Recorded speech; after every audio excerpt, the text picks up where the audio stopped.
And you had a good answer to that. So let's start with that. I don't know if this building moves you in any way, the Tomb of Abraham. I mean, from a historical perspective, I think it's a pretty cool building. Obviously, this whole country has cool landmarks historically.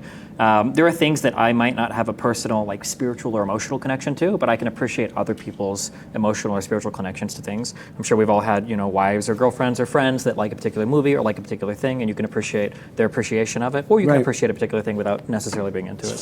This floor is original Herodian floor. This is a 2,000-year-old floor that's been walked on every day in honor of the forefathers and mothers. It has not been broken. This is the original floor of the building. That's pretty amazing. Some of these stones are many tons, okay? And behind us is the marker for the Tomb of Abraham. Marker for the Tomb of Abraham. Why I say marker? Because the tombs of the forefathers and mothers are below the building. Okay. They're below the building. This building was established as a mausoleum, a place to honor the forefathers and mothers. When Herod established it, he put these markers to mark Abraham. But you should ask me a question. You told me that it was forefathers and mothers, right? Here is the marker for the tomb of Sarah, and on the other side is the marker for the tomb of Abraham. They're buried and represented as side by side, mothers and fathers. Mothers and fathers. This is very important because this is about peoplehood. Okay? Is there a special ceremony or something for going in and cleaning, or does nobody? Well, that's a whole complex thing because the cleaning is controlled actually by the Muslim Waqf, and they don't do such a great job of cleaning it. But they control the inner rooms, and we control these rooms. And then 10 days a year, they get full control of the site. 10 days a year, we get full control of the site. And so there's a kind of deal that's been worked out. Over here is the doors that lead to the tomb of Isaac and Rebekah, which are on the other side, on the Muslim side. Okay. The tombs or the markers? The markers. All the tombs are underneath the building. Okay. But this room is very meaningful to people because it's Abraham and Sarah. So when you bring here Christians, it's like, wow, Father Abraham, this is a big deal. You bring Muslims here, Father Abraham is a big deal. Okay. So really, for billions of people around the world, Abraham. When I bring majority of people that I bring, whoever they are, they're like, wow, that they get to be close to the story of Abraham. I mean, there's a lot of history here. There's a lot of, the idea that the people that, walked through this, you wouldn't call this a temple. What would you call it? No, this is a shrine. Yeah, walked through the shrine, walked through this building, walked up and down these steps, lived in these cities. This place has seen more history, 10 times over the age of my country. It's a very interesting phenomenon to experience. Right. Mm-hmm. We think that non-jihadist pro-Israel Arabs should stay here and continue to have success. But jihadists, i.e. Israel haters, don't have a place here in our minds. I think that makes perfect sense. I don't think you want people that detest your country, want to kill your... If you take the majority of Muslim religious elite today in this region, they preach jihadism and a positive attitude towards the murder of Jews. That's pretty rough. That's pretty rough that you have that ideology.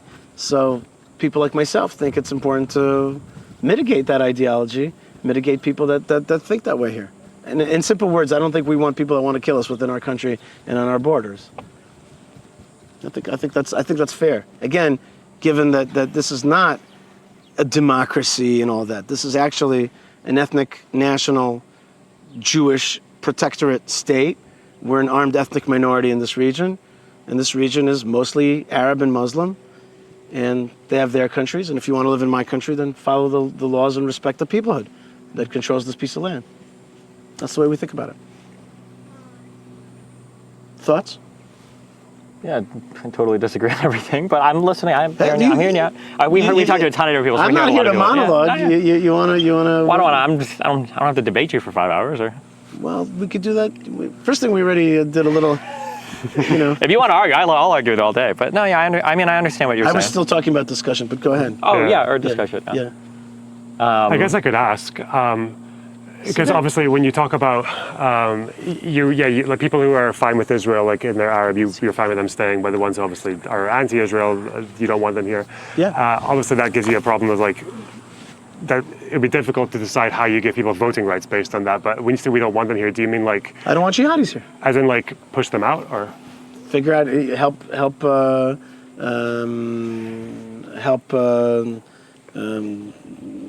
immigration, that's fine. Help people find a different way. There's now many countries that are willing to take Gazan refugees. But if you're a jihadist, you've got to find your way out of here, because we can't be having that in the country. I think it's so simple. It's really. We use a lot of fancy words, but like, you can't have people who believe in a neo-Nazism living in your land. That's not going to be cool. And so we got to help them find a way to either re-educate them, which is fine, meaning to say, get into their schools, get into their mosques, and make sure that they're not teaching bad doctrine, or help them find their way out of the country, or fight with them, hopefully win. So those are the ways. If you could think of any other ways, that would be great. I think that the Abraham Accords heralds a different consciousness, and I would like to see more folks here think that way. Sadly, Hamas had an excellent, I would say, victory on October the 7th, and that made them much more popular, to the detriment of the people around here, both the Jews and the Arabs, because more Arabs accept that ideology.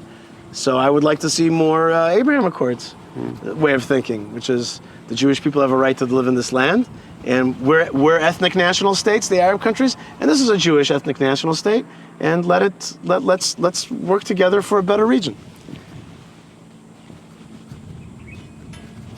Okay, I'm hearing you. Okay. Hypothetically, if there could be like a Palestinian state here, and in this hypothetical world, it's not a security threat at all. Like, we know the state will be peaceful. Right. Would you still want the land because of to be part of Israel for other reasons, like history, or would you be okay to give that up? That's a very fair question. First thing, before we get to your hypothetical, before we get to hypotheticals, let's talk about reality. We actually have tried out that hypothetical now a few times. We tried it with Gaza. I was there in 2005 trying to stop my country from giving away the land to the PA, and that was going to be this, like, here we're going to give this chunk of land to the Gazans, and they're going to work it out. But instead, it became what we said it was going to become, which is a front line for the jihad. So that's number one: is that when we give away land, we basically allow the jihad to take it over and to use it as a forward base to attack us. That happened also in Judea and Samaria, in the West Bank. The PA took control. Lots of terrorism came out of there. We had to do a war to make an incursion to stop what they're doing.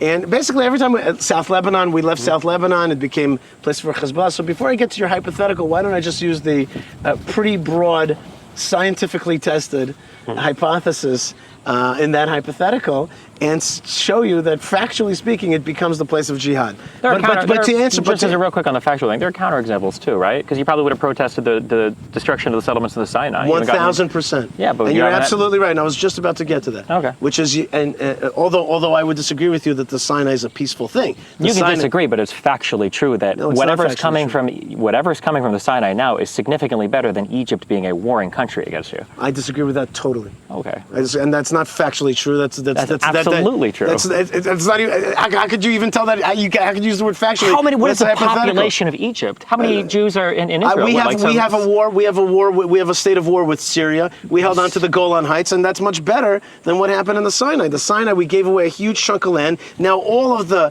war armament that has come into Gaza is all through those tunnels. We know that the Egyptian army looks the other way, and frankly, the Sinai was never historically Egyptian. It's a completely British colonialist makeup. Syria split 20 different ways against itself. I don't think exactly, Syria and that could have happened in Egypt as well. If Egypt wants to be split against... You said it's a fact that because we're not at war with Egypt, it's better. Who said that? History says that. History does not say that. History. Look at the stability. How many coups, how many different leaders have been in Syria? In Syria from the 20s. And Egypt also had a coup. Exactly the point. Yeah, but not as bad. It's still a stable, Israel functioning holding country. onto its land and being a big, strong country in this region is better for this region and better for Israel. That's my opinion. And you don't have a fact. You have a guess of how it would have looked like, but it's not the way it necessarily would have looked like. And I'm giving you another example from a different country that it's not. The West Bank also, after the transfer to the PA, has been more peaceful than it was under Arafat. I think that's indisputable as well. Arafat is the PA.